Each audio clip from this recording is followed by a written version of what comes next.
Oh God, oh my goodness! This California. You're going crazy. You're all shook up. It's a scary place, California. God. Yeah.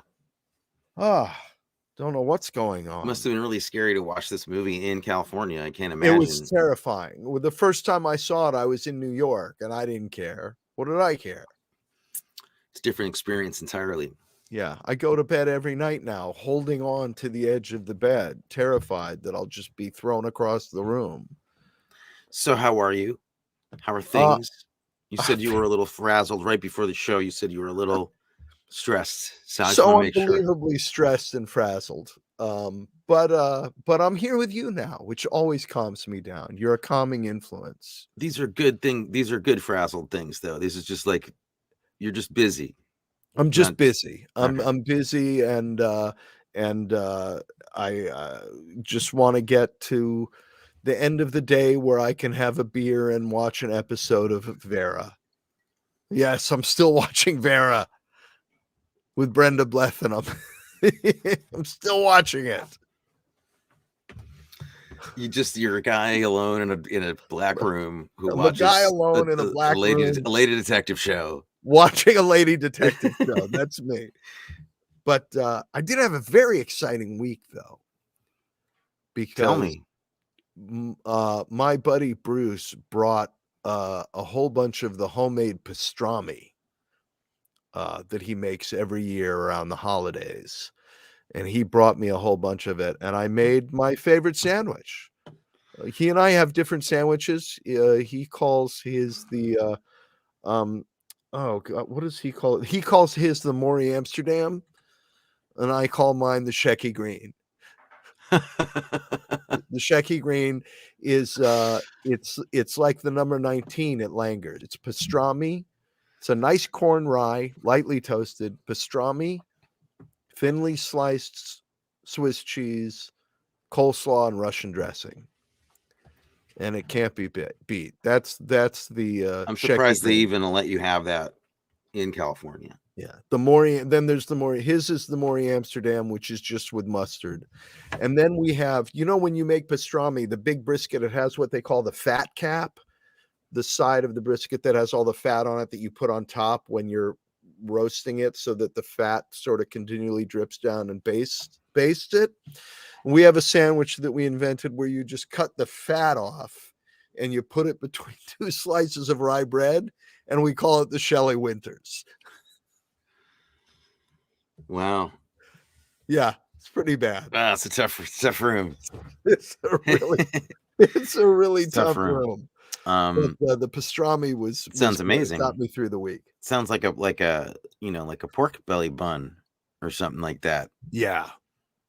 Yeah, the pastrami is great. That sandwich is great. And then I had pastrami and eggs with Swiss cheese, the omelet that I made the other day. It's just all been about pastrami. I wish I was helping you fix that problem. I do too. I didn't have pastrami this week. I didn't have any exciting food adventures, really. I'm too busy. Nobody brought any pastrami over. I don't have a friend who brought any pastrami. No culinary adventures. No. Well, it's a good thing we don't call this show The Arkin Brothers Talk About Food and Movies anymore. Well, I would talk about food. I would have culinary adventures if that was still something we talked about. Yeah. But, okay. Clean my glasses. Polish up those glasses. Anything exciting in the non-food part of your life this week? Just been busy, rather busy with finishing this editing job, and the various things that you got to do to get through the day. To earn a theoretical living. To earn those bitcoins, I got to do stuff. Yeah. So it's been busy, and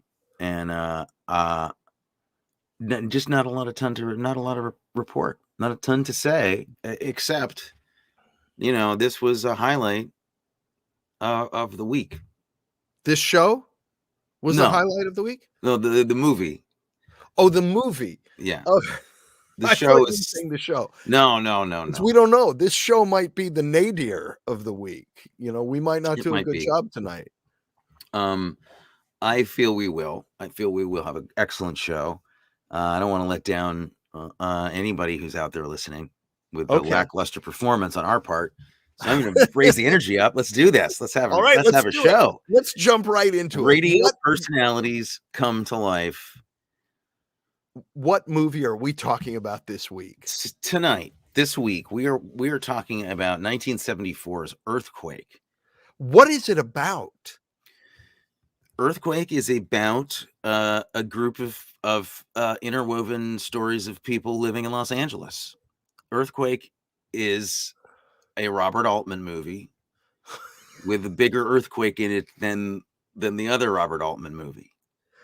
Okay. Okay. There you go. It's a disaster movie. It's a classic. It is a disaster movie. It is a classic of the genre, a classic Hollywood style disaster movie from the 70s, which is the time of the classic disaster movies.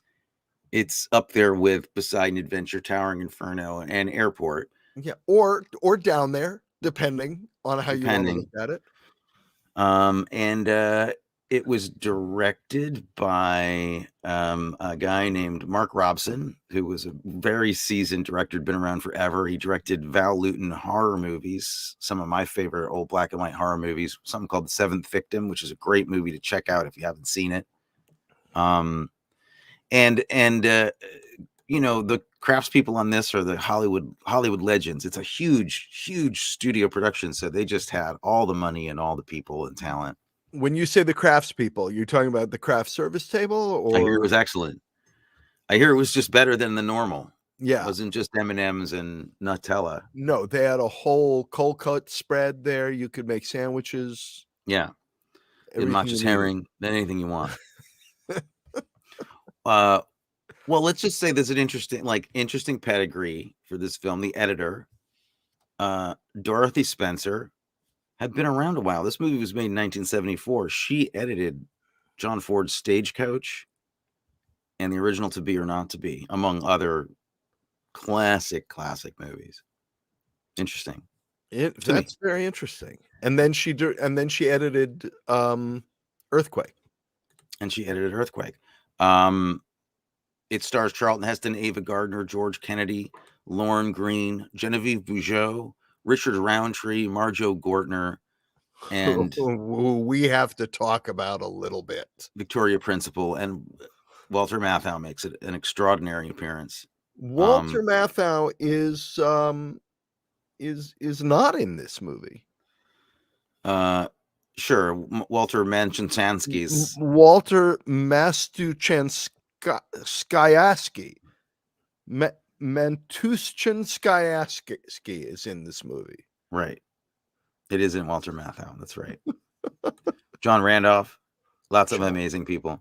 So, and it's just a giant, big, honking, melodramatic earthquake hits Hollywood movie. You know, the kind we still make, but this is like this is it. This is where it really kind of all started. I don't know which of them came first. I guess, maybe Airport was the first one. Airport was the first biggie, I think. Yeah, I think Airport.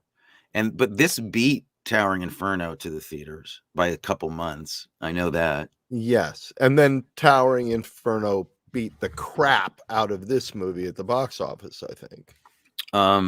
I guess so. I think so, but this didn't do badly. No. So there we go. You said you saw this movie in New York. What does that mean? Did you see it? I saw it when it came out. Oh my goodness. And I remember seeing it when it came out because it was the first movie in Sensurround, I believe. It definitely was in Sensurround. Maybe it was the first one. Yeah. And it was I think that was developed for this movie, and it was a big deal. See it in Sensurround. They did have some interesting at one theater, they out here in Hollywood, I think at Mann's Chinese, they put netting up over the audience because out of fears that the Sensurround would cause part of the, the cornices and the Yeah. plaster work in the ceiling. Now, whether that's true or it was a I'm sure publicity that was a stunt, they gimmick. did it. Yeah. But that did happen at some theaters, that plaster fell from the ceilings. And and sometimes some audience members got nosebleeds from the sense around. Caused some nosebleeds, apparently. It shakes you around, I It guess. It's a shakes, little, yeah, yeah. but not really. It's just It's a like gentle, it's more it's like like a a massage night. chair. Yeah, it's more like a night at Studio 54 with the bass turned up Just a way little too bit, high. just a little bit of jostling. Yeah. It's not like the place was actually So shaking. you saw a Um, movie in Sense Around, is what you're trying to say. yeah. Do you And remember that experience? I think there were only 3 or 4 movies that were released in Sense Around before they realized this is crap and we're not gonna do this anymore. But so I did have a relationship to the movie when it came out. I was uh I I wanted to see this movie. I was excited about this movie. I don't remember what my response to it was when I saw it, however. I just remember the hype and the ramp up to it. There was a lot of hype, I bet. Yeah. I think it was a little I think I was a little disappointed. Um, but there's something interesting though about this movie when I was watching it that I felt like, 1974, we'd already had movies like, well, let's throw Catch 22 in there, right? Which was, I think, came out in 70, right? Huge cast, huge movie, right? Hmm. And this that period of time seems like there were movies where the studios were still trying to hold on to some old stuff. Like, these are sort of stars of an earlier time in this movie. Like, if you look at this movie and you look at a movie like Bonnie and Clyde, which was made well before this movie, right? Yeah, like 6 years before or Yeah, something. so if you watch Bonnie and Clyde in this movie, you would think Bonnie and Clyde was made 10 years after this movie, right? There was this sort of split in Hollywood of people who were, I mean, all the stars in this movie, the big stars, Charleton Heston, Ava Gardner, they belong to George Kennedy, they belong to a different time. And then you look at a movie even like Towering Inferno, which competed with this, and you had Paul Newman and Steve McQueen, who were forward looking. Yeah. Were certainly more forward looking than this movie. Well, they had already done a lot of their big movies by Yeah. 74 or whatever, but they had life ahead. yeah. They had a lot more life ahead of them. And you could Yeah. tell even looking at them, they had more career ahead of them. You could see an equivalent, like, now, Bruce Willis is still making movies. So Yes. it's like, it would be like casting Bruce Willis in Right. something now in a big action movie. So Right. But he's not Ryan Gosling, who we expect to be no, seeing for a no, long but there's a time. market for it. I mean, there really Yeah. is. And I think the whole, since it's such a big studio movie, you really have that sense of it, like the producers being the big paterfamilias, and that they looked after their old friends who were all at Barney's Beanery drinking. It seems like it's a good old boys movie in that way. Like, we'll get Chuck Heston in here. I play golf with Chuck he's looking for a movie. Right. He's looking for one. Yeah, it feels like that. Do we need to talk more about the plot, or should we just get right into ripping this thing to shreds or talking about what's wonderful about it? I think that there's not much to say. I mean, there's the plot. It's the plot is we can encapsulate it. We can encapsulate it really quickly. Okay. Charleton Heston is an architect / engineer guy involved in building buildings. He's got a troubled relationship with his wife, Ava Gardner. He's having an affair, perhaps, maybe with this young woman. With a young woman whose husband died in some accident. It's Partner intimated of his. yeah, who died, and he's just I'm just looking after her. I'm just looking after her because her husband died. And And then there's George Kennedy, who's a disgruntled police officer who's idealistic but disgruntled. Idealistic but disgruntled police officer who's been relieved of his duties for having tried too hard and chased somebody out of the jurisdiction and caused some property damage. Punching a cop. Yeah. Another district cop he punched in the face. A sheriff. He goes to punch somebody from the sheriff's office out of jurisdiction. So that's called an out of jurisdiction punching, I think. Yeah, exactly. Yeah. So he's drinking in a bar, and then there's Richard Roundtree, who's an Evel Knievel wannabe who's got his big stunt planned for the day, and then an earthquake comes and ruins everybody's plans. And it ruins some plans, and for other people it provides opportunities for heroism. And of course, there's going to be the question of which way is Chuck Heston going to go? Is he going to be with his wife, or is he going to try and save the young lady who he's become enamored with, Genévieve Bujold?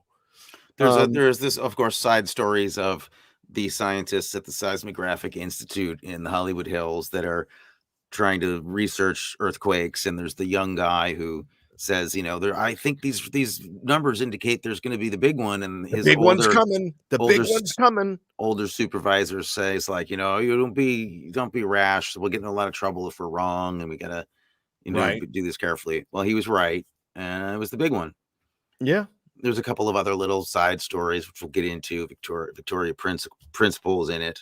Yep. There's a whole thing about a dam that is maybe going to burst. Is that the Hollywood Dam or the Mulholland Dam? Mulholland Dam. And then you get the idea. Honestly, then there's Marjo Gortner, who is a nut job, who's part of the National Guard that gets called up, and he's really excited because now he might actually have a reason to shoot somebody.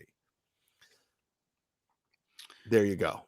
It's an interwoven thing. If you've seen Shortcuts, Robert Altman's Shortcuts, I think you see where half of the genesis of that movie came from. Or it's like Love Actually with an earthquake. I think Shortcuts came before Love Actually. Yeah, I think Shortcuts is a better comparison. So, all right. Let's go to acting. Should we talk about acting in this movie? Well, I feel like you're assuming how I feel about it. How do you feel about it? You seem to be like, we'll just talk about the good and the bad and get on with it. You obviously felt that it was. You want me to come down on one side or another of this movie? Of the San Andreas fault. I'm just curious how it struck you. It struck you just as a mixed bag of funny, crazy stuff. Yeah, I enjoyed watching it because it's I thought truly horrible, but in a way that was amusing to me. Okay. It was. I can Charleton Heston, for instance. Let's take Charleton Heston. First of all, I would say that he comes from the I'm suffering from constipation school of acting. Every emotional choice that he makes looks like, oh, I'm really uncomfortable. He's a handsome man, though. He's handsome even when he looks like that. Oh, God. Very rugged. Yeah. And he poses a lot. He does. Well, didn't you see Planet of the Apes?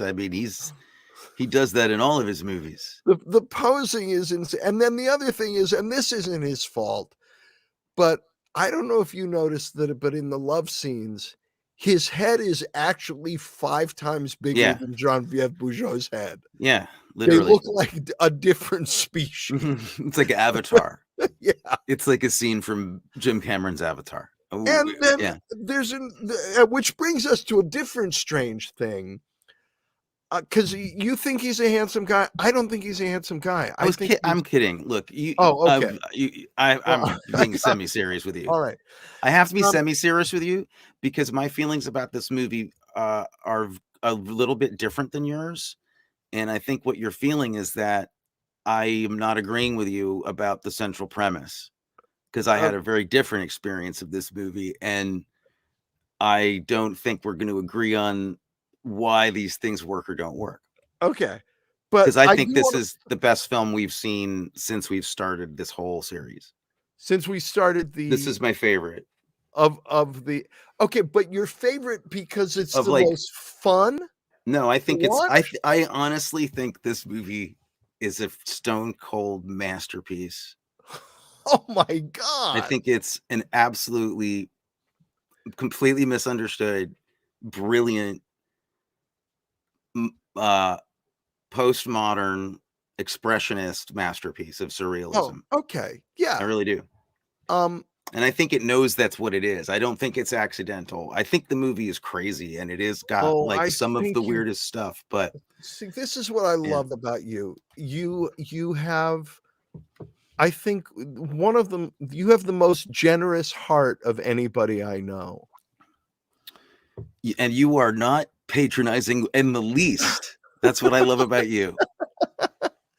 Because I don't think these people had a clue what they were doing in terms of the story. I don't think they were conscious. I mean, I don't even have the time to tell me how to wrong tell I you to am. like this the level of obsession that I have about this movie is a little problematic. Like I actually have a bit of a problem right now. Oh, can we get you help then? I don't know. Try. If you're obsessed?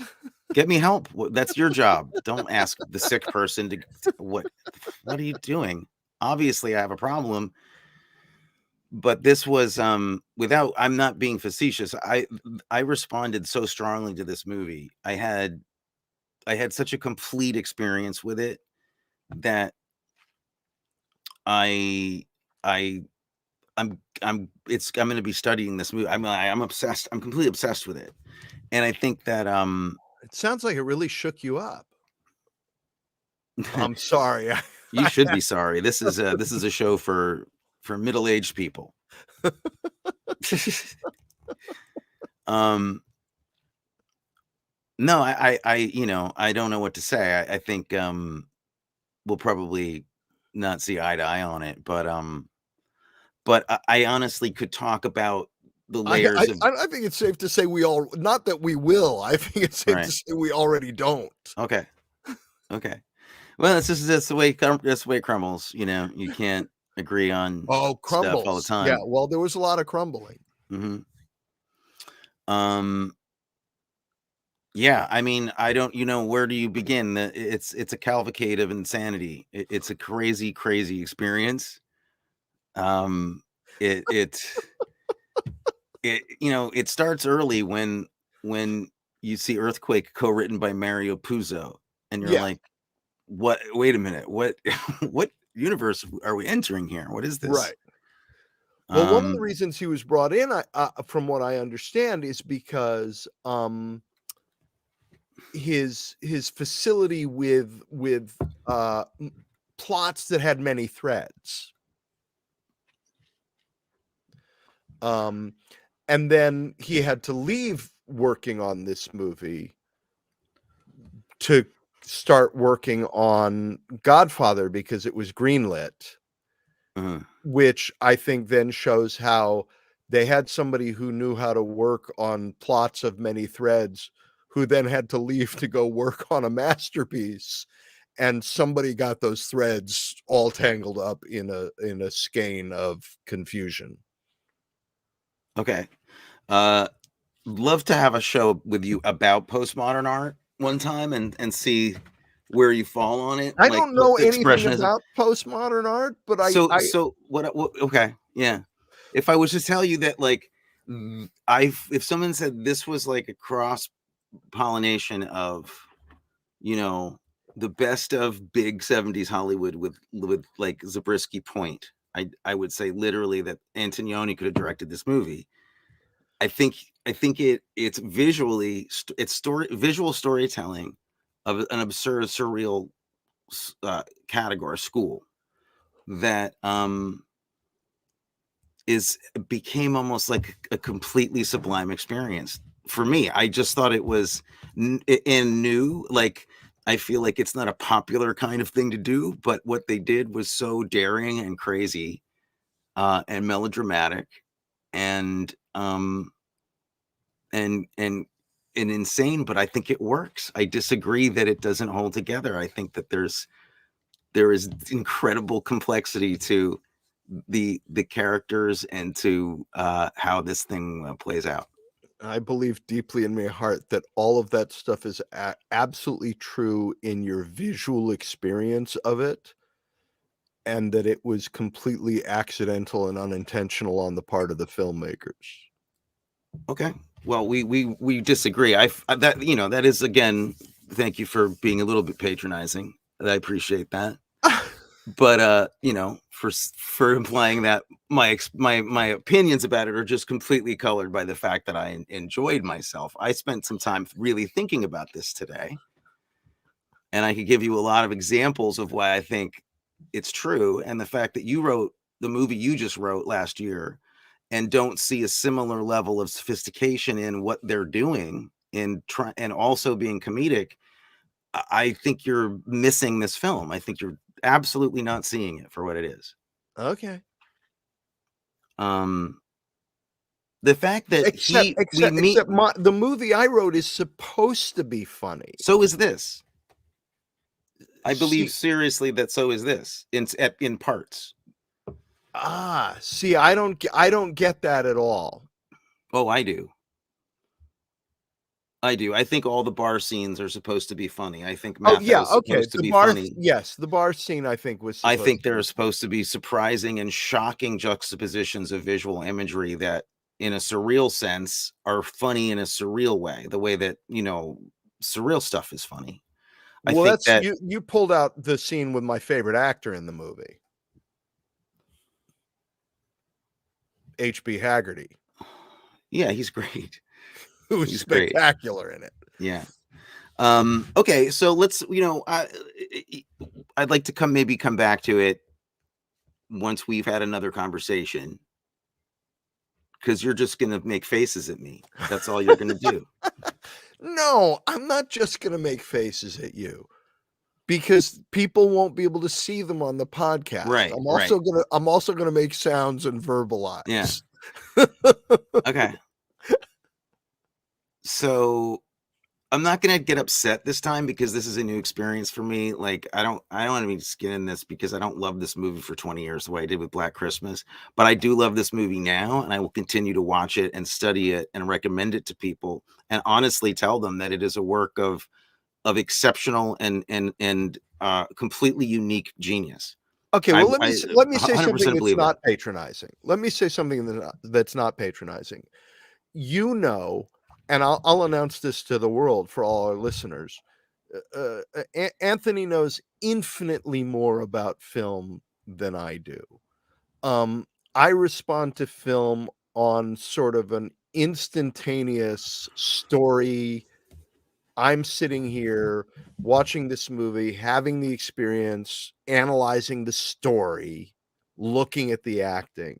And Tony knows movie history, movie genre. He knows all that. All that stuff infinitely more than I do. So when we get into a place where we completely disagree, and I think you're completely full of crap, I will tell anybody to whom I say that I think you're full of crap that you're probably not, because you know a lot more than I do about it. No, I'm an outlier. I went online and went to see like what reviewers said about it and what critics had said about it, and I was looking for someone that felt about it the way that I did. But you're also, I literally just watched Leclis and L'Avventura, two Antonioni movies. He's an Italian filmmaker from the late 60s, like a really famous art filmmaker, making films at the same time Fellini was, and Bergman and stuff. Made Blow Up, which you probably saw. Did you see Blow Up? I didn't see Blow Up. Okay. See, this is what I'm talking about. You know so much more than I do. Well, stop complaining and start watching the movies. But that's your problem. So Antonioni is considered one of the great modern filmmakers, one of the first modern filmmakers, a person who like wrote the book, started writing the book on modern film, or even postmodern film, I guess, film as expressionism, and his use of architecture and space and imagery was the point of the films.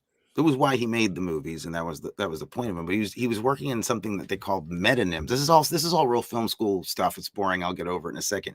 He's working in stuff called metonyms, which were, instead of metaphors, which are painting kind of in an impressionist way, using metaphors in your story, metonyms would be visual representations that are the literal thing that it is.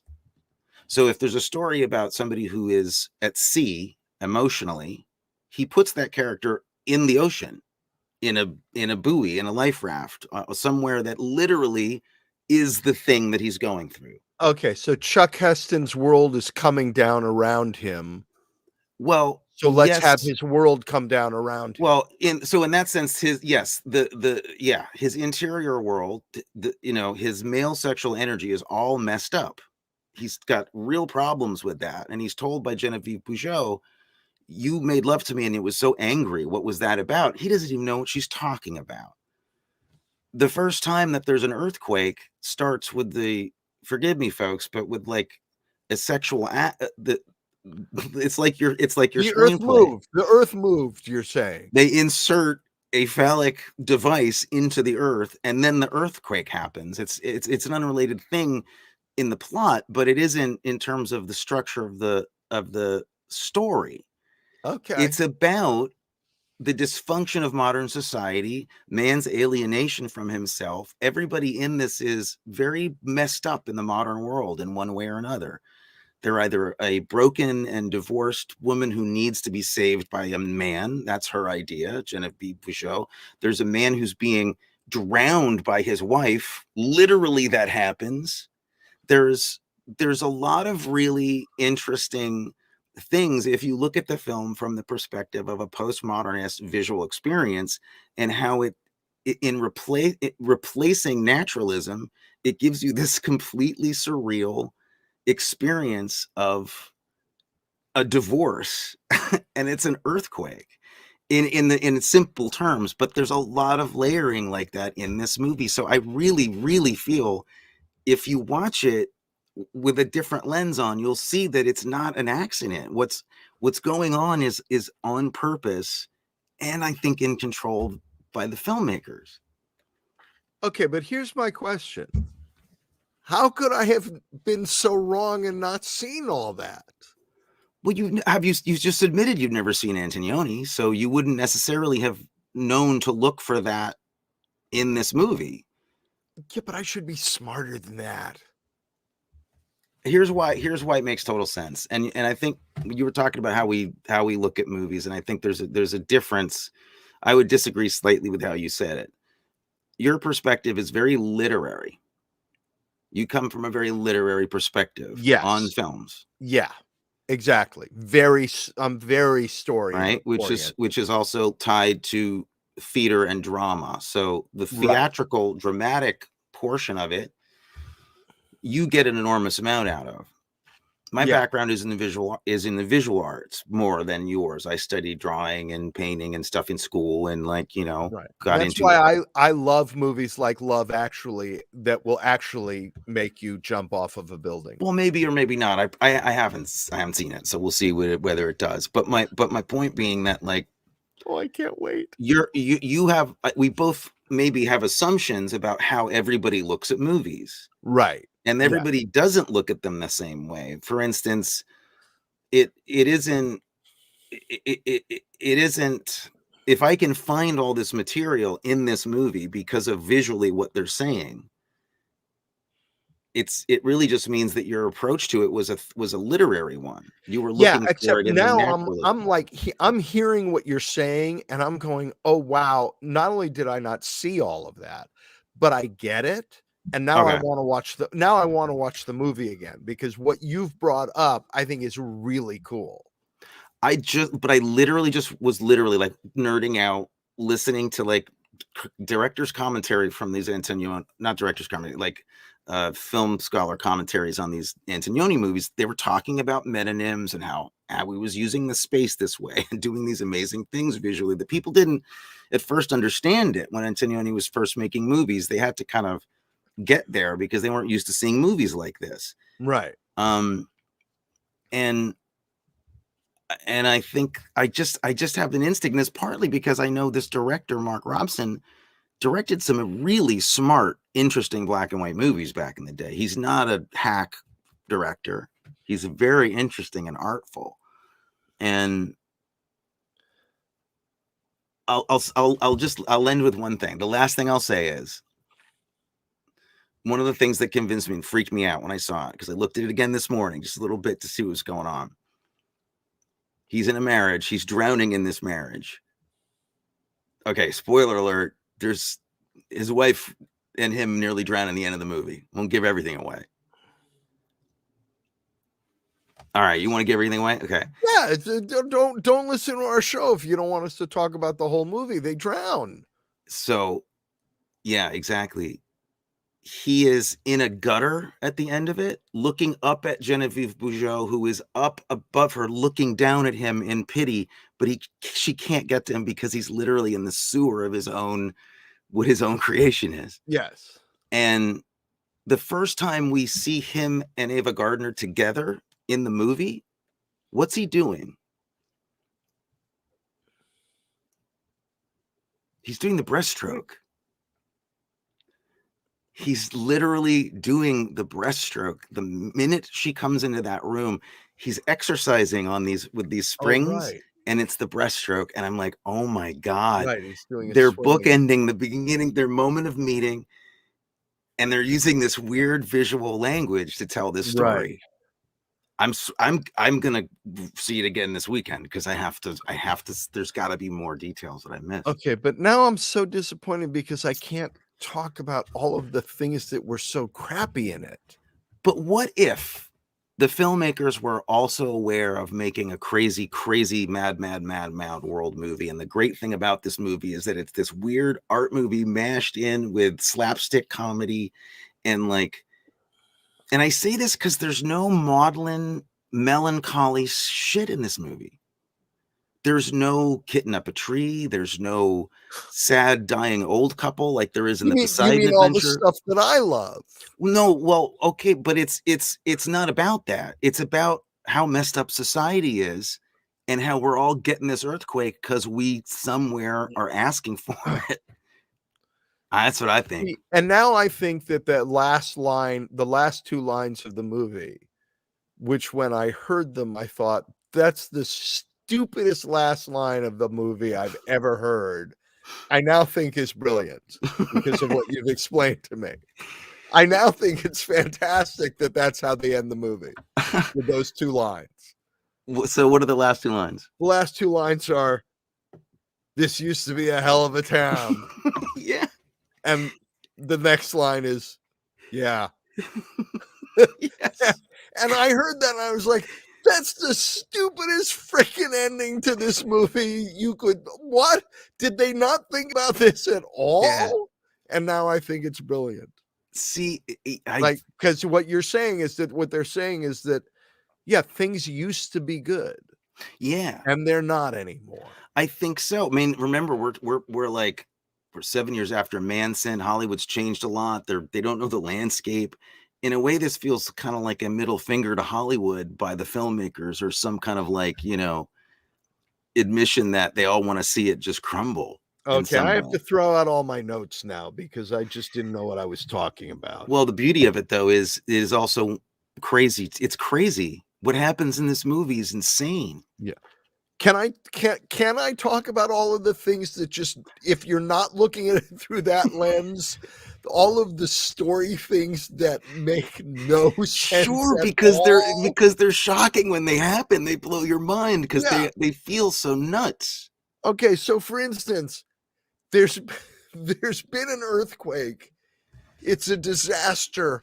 All of the buildings might fall down. This where we want everybody to go for medical care and shelter is the third sub basement of the biggest building in town that's in danger of collapsing. Yeah, which sounds a lot like how they've handled COVID. Exactly. You know?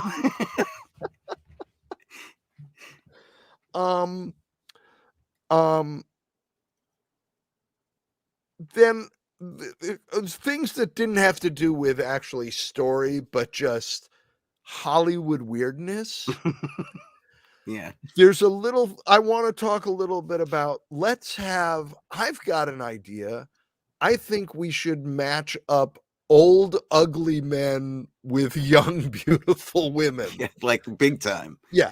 Yeah. Charleton Heston with Genévieve Bujold. What was the age difference? I took notes. I think it's like 97 years. Yeah, 90. Oh yeah, Bujold was 32 and Chuck Heston was 51, so that's a 19-year age difference. But it looks more. It really, frankly, looks like more than that. And George Kennedy was 49 and Victoria Principal was 24, and that's a 25-year age difference. Yeah. And George Kennedy and Victoria Principal fall in love like at first sight, and he is the schlubbiest, dumpiest, grumpiest, ugliest beat cop you've ever seen. It's incredible. And she's 20 breathtaking and 4 years old and 24 years old. Yeah, Not but 40. think about it too. It's like it's weird. I think we assume, and I agree, all this was crazy. It was like an episode of Welcome Back, Kotter at points, and then you're like, there's chaos. It's so crazy. But I think if you realize the filmmakers understood these characters were all disenfranchised kind of people, like they were all like that group, they were all just like bar hounds, right? You know, she's probably kind of a drunk bar girl too, because what does she do on the afternoon off? She says, I'm going to go see some Clint Eastwood movies, and goes to see Pale Rider or High Plains Drifter, and stick gum on the bottom of her seat. And what is High Plains Drifter though? What is that movie? A classic, right? But I mean, what is it? It's about essentially the devil coming back to seek retribution on a town, right? That's the same thing Earthquake is. Okay. Oh, don't start. Oh, it's so good. People, it's good. It's good stuff. Okay. Questions. Is it true that after an earthquake is over, you still have to walk as if the ground is shaking and there's an earthquake? Because the woman who played the secretary, could not walk a straight line for a half an hour after the earthquake, or maybe she just got drunk because of the earthquake. I think you get the bends in an earthquake, don't you? And I do like the continuing announcement in that big building that they're all going to for shelter. You hear the repeated announcement, hot coffee is available in basement shopping levels 2 and 3. Yeah. Hot coffee is available in Yeah, I think I'm going to go down to basement levels 2 or 3 of the skyscraper after the earthquake. Agree, but if you look at it as social commentary, it starts to me. I was started to be like, the way that LA kind of starts getting right back into the rhythm of like, well, we'll set up a place and it'll be beautiful. So they like window dress, everything looks like a hospital down there, and they announce that there's coffee, there's things to buy. It starts turning into commerce right away. I thought it was brilliant. Thought it was so funny and brilliant. Ava Gardner. Can we talk about Ava Gardner? Yeah. Okay. Do you have anything to say? I mean, melodrama perfection. Oh my God. I could not believe what I was watching. Melodrama perfection. It was like, Mommy Dearest has nothing on her. Mommy Dearest and Samantha on Bewitched, the mother of Samantha on Bewitched, all rolled into one. Yeah. Her OD in the beginning of the movie is one of the weirder. That scene is so strange and amazing with them, where And she ODs and he calls the cops and he's so angry about it, like it happens every Thursday. every Thursday she ODs, and then when he finds out that she's faking it because she gets scared when the ground shakes. Yeah. Wow. I can't say any of the stuff I wanted to say because No. okay, let's talk about the fantastic this I thought was fantastic. The fantastic inside joke in the movie with Marjo Gardner. Oh, about religion? Yeah. Yeah. When the Hare Krishnas are on the street outside and George Kennedy's and he's angry and wants them to move, and George Kennedy says, "You got something against religion?" Because Yeah. you know Marjo's whole story, right? I do. He has an amazing backstory. An amazing story. For people who don't know, Marjo Gardner, who plays the psychotic National Guardsman in this movie. Well, he's a grocery store clerk / National Guardsman called up to the National Yeah. Guard when the disaster strikes. Marjo Gardner was a very big time Pentecostal evangelical preacher as a kid, like the youngest one who was big in those tent pole revivals. And a documentary was an Academy Award winning documentary was made about him. And then he left all that behind and became instead of being one of the great Pentecostal preachers, decided to leave that all behind and become one of our worst actors. Uh, which I don't know if that's a career, like if that's moving up or moving down. Well, I don't know if I can't say he's one of our worst actors. He's worked more than I have, and God knows, if that's any Yes, indication, he's a terrific actor. but you have never had a death stare like Marjo Gardner has a death stare pretty in good. this movie. It's pretty good. His transformation is remarkable. His where he lives, his room, the people that live with him, the trio of gangsters that live with him. Yeah. It's a really unique situation. Oh, and we've got some political. We can go forever with the political incorrectness in this movie. From the slurs being thrown at him by those guys. Oh yeah, where they use the F word to describe him, to a white stunt motorcycle driver for Richard Roundtree wearing blackface in a stunt. That I read about, and I was amazed. I didn't pick it. Yeah. I didn't see it in the movie, but I hear that that's true. And A that's white really stunt incredible. driver for him, who then had an actual accident. Yeah, that was a real accident that they use in the movie. which is He wasn't injured. But I'm glad to know it was a real accident, because when I watched that, I did scream. I was like, "Oh my God." It's really crazy. Yeah. Yeah. It really does look like a guy gets killed. Can we talk about animated blood on the painted onto the I'll talk film? about it all day long. I mean, that was one of the most amazing. I mean, they did that before that was popular with the 300 or Quentin Tarantino movies or with any other blood splatter effects. It's the first blood splatter effect in a big disaster movie I think I've ever seen. They probably used it in Hammer movies, but the fact that this happened, like, this is how weird I am and how we're different. Like, Yeah. I see that, and it's not just because it's there. Like, it's how it's used. It's the fact of the timing of it. It's the fact that they did it and how they edited it in. Where I'm like, but they didn't want to do it. I know. Okay. Well, what do you mean? The studio made them do it, or No, the effect that they wanted to Didn't use work. didn't work. Right. But my point being that you can cut the scene or reshoot it or add this thing. We don't know the nature of the change they had a lot of money on that movie. They could have probably redone it, or they could have done something like this and tried it out. But it adds this layer of genius to like this pop art quality to it, where it's like a Batman show for a second with Yeah. this like fake cartoon blood that hits the screen. Yeah.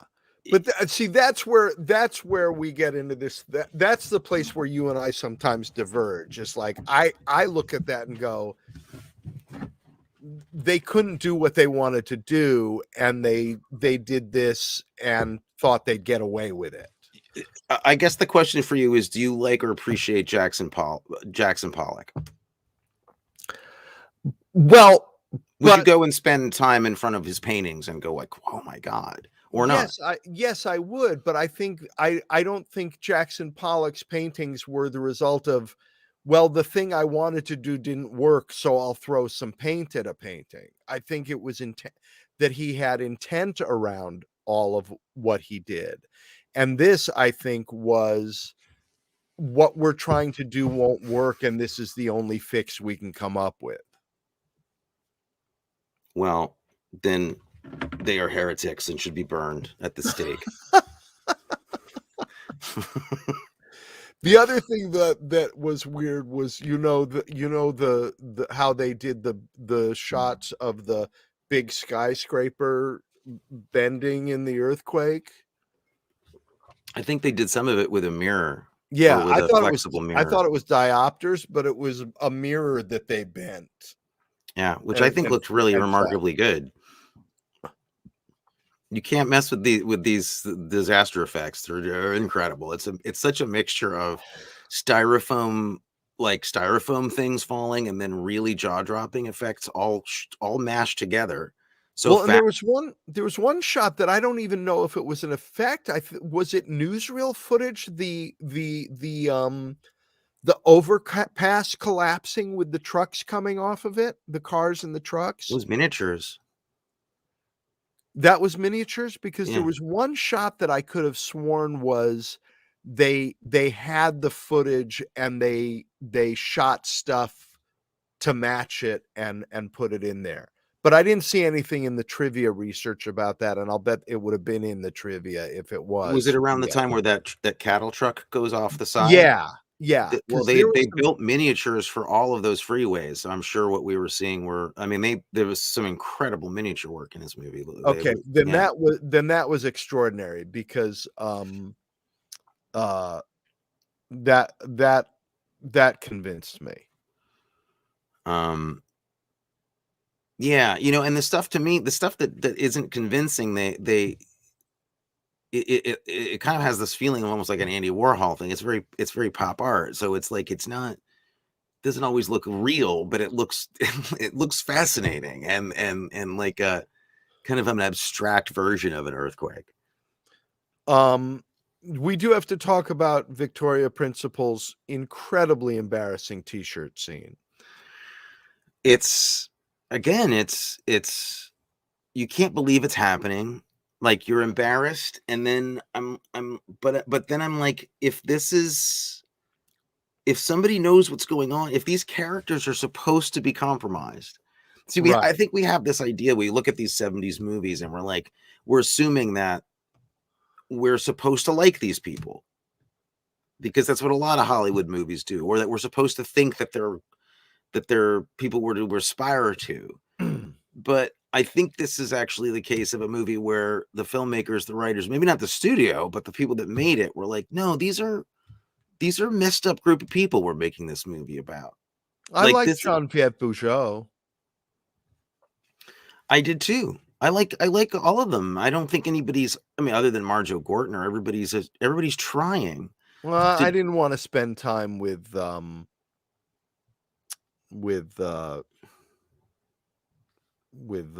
Ava Gardner. Well, she seemed nice when her husband wasn't around. She just seemed really upset when he was there.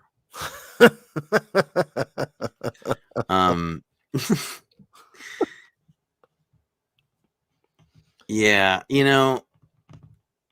what would you say your favorite, non-ironically, your favorite scene is?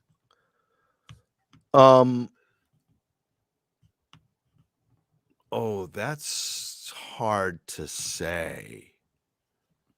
My favorite scene. Or sequence. I think my actual favorite moment in the movie was HB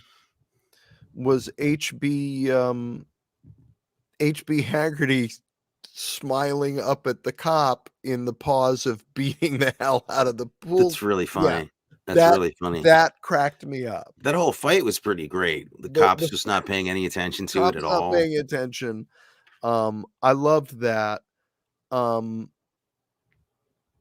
I loved Charleton Heston's line about when he's going into the sub basement and he says, I think there's some people alive in there and I'm going to get them out. I was like, that's writing. Yeah. Well, that's Mario Puzo for you. I think he was gone by then. I think he was on Godfather by then. I'm hoping. Right. Because that, you put that up next to how you doing, Carlo? You can't. I know, but again, I think that you're looking for in this movie, him having great dialogue would have been counter to the point of his character. Yes.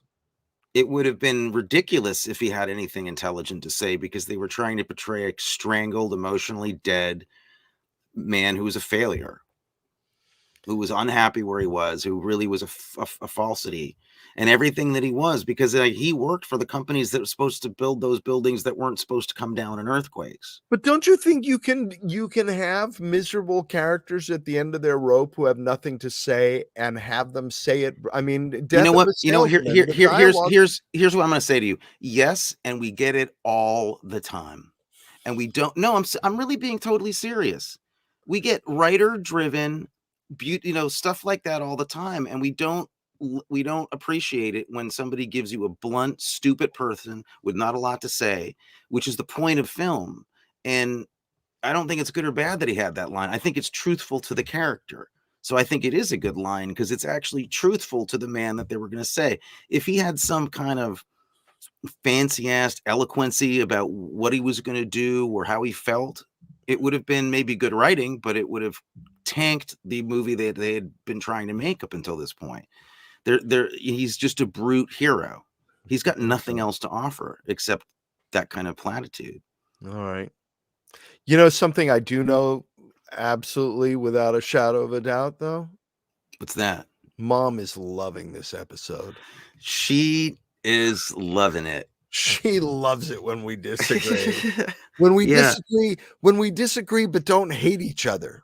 Well, there's no hate. Obviously, this is a fascinating movie that really kind of pinpoints where we just kind of have different experiences with movies, and neither is really wrong, I guess, except if you're you. And then what's going to be a great double bill is watching this episode and the Notting Hill episode back to back. What if I surprise you and love that movie? What if that happens? I will eat sweetbreads on camera. All right. Well, I've surprised you before, so be ready to eat sweetbreads. You may have to eat sweetbreads. I don't know. Can we? I want to do some of our stuff. Me too. I have. Who am I? Who am I? And who are you? You are. I think you are. For me, you are definitely the kid who tries to blow the whistle on the earthquakes, and nobody listens to him. That's what I have down here. The guy who warns. That's what I said I was. Yeah. We agreed. Oh we agreed. God, that's so funny. That's awesome. You want me to say who I thought you were? Yeah. You're gonna kill me. I thought you'd play John Randolph, the mayor. The mayor who's like, yeah, fucking, yeah. Did I play him, or that's who I am? No, that's who you'd That's who you'd be in the movie. I'd be in the world. Okay. Yeah, I get it. I don't hate you for that. I think that I had myself down as Victoria Principal.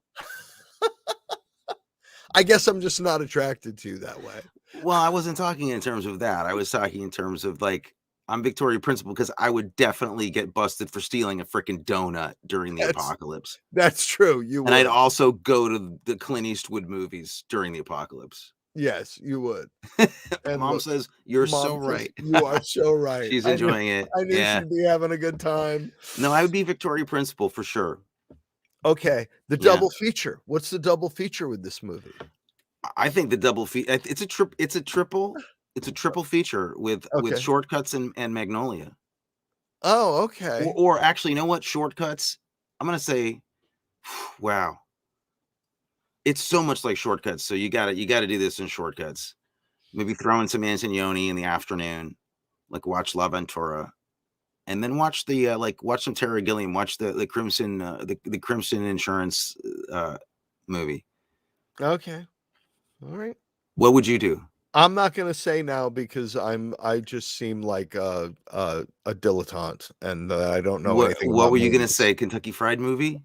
No, Tremors. Tremors is good. Oh, okay. You know, that's good. I'm all right. You're not ashamed of me? No, I'm not ashamed of you. I feel actually I'm happy because it just makes me feel more.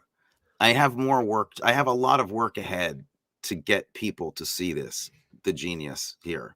And it's good. I mean, I didn't expect that you would actually hear my point of view and take it at all seriously. Because I will always take your point of view seriously. I don't mean like that. I mean because this is a hard hill to die on. I don't want to die. I don't want to die alone on Earthquake Hill, man. I really don't. But I really, really believe in it. So thank you for hearing me out. How would you recast it today? Oh, today? I think I would Ryan Gosling as Charleton Heston. Okay. A little young, no? Yeah, so we got to go a little older than that. Well, I'm just asking. I'm in the studio. You're the creative. I'm just listening, but yeah, okay. So, you didn't think this through. You didn't actually have a cast. I was too busy today to give. All right. I'm doing it. I'm trying to do it on the fly. Well, let me give you my recast then, because I worked it out. I have it on paper. Okay. I seriously believe this would be a fantastic film to reunite Tom Cruise and Nicole Kidman.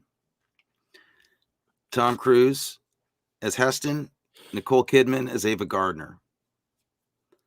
We got Matthew McConaughey as in the Marjoe Gortner role, which he, let's face it, was born to play Marjoe Gortner in the Marjoe Gortner story. He's a little too old, though. No. I could care less at this point. It's too perfect. Think of him in the hair. The wig alone would be worth it. I'd put Michael Cera in the Marjoe Gortner role. All right. And then we got Dave Bautista as George Kennedy. Okay. And we've got I'm going to make a hard play to change up and modernize the story and give Timothée Chalamet the Genévieve Bujold part. The Genévieve Bujold is Timothée Chalamet. Okay. And Bill Murray is Walter Matthau. All right. Okay. I worked hard on that. That was like 15 minutes of work. I think you did. You did really well. Oh my God. Favorite shot? I don't have a favorite shot. My favorite shot is is booming down with the woman who's falling to her death. There's a shot where we're tracking down very quickly with her and following her down. Thought that was great. I liked in the disaster, the collapsing overpass, that was good. And the boiling water on the chef in the bar made incredible. That made me scream. That was great. There are all these little moments of extreme violence thrown in there. Yeah. Very much a fan of the first thing that happens in Hollywood. It's the stilt house coming down with Genevieve Bujold walking on that hill, and all the dogs start barking because the earthquake is coming. Yeah. And that stilt house just tilts, and all of the guy's furnishings hit first. So Yeah. she's like, again, here's this minute in the second Antonioni movie. She's like grabbing onto this tree as couches and refrigerators and all these purchased items are falling and trying to kill her. What would the sequel of this movie be called? What would the sequel be called? I know what the sequel would be called. What would it be called? This is a trick question because you had the answer all along. All along. Yeah. Well, I have an ulterior Birthquake would be the sequel. Well, that's what I'm saying. You know, find the love, because I think there's room for Birthquake to have this level of head scratching and what the hell is this movie?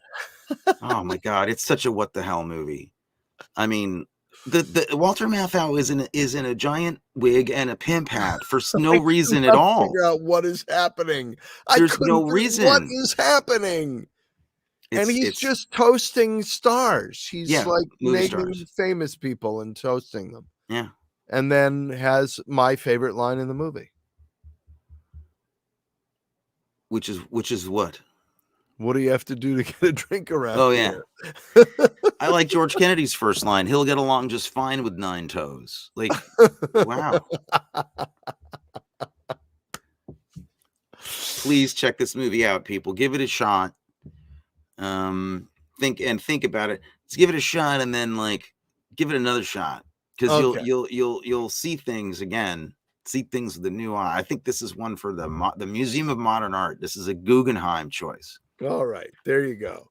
The other thing that you should definitely do is like us on YouTube, on Facebook, everywhere that we can be liked. Yes. Because we just want to be liked, really.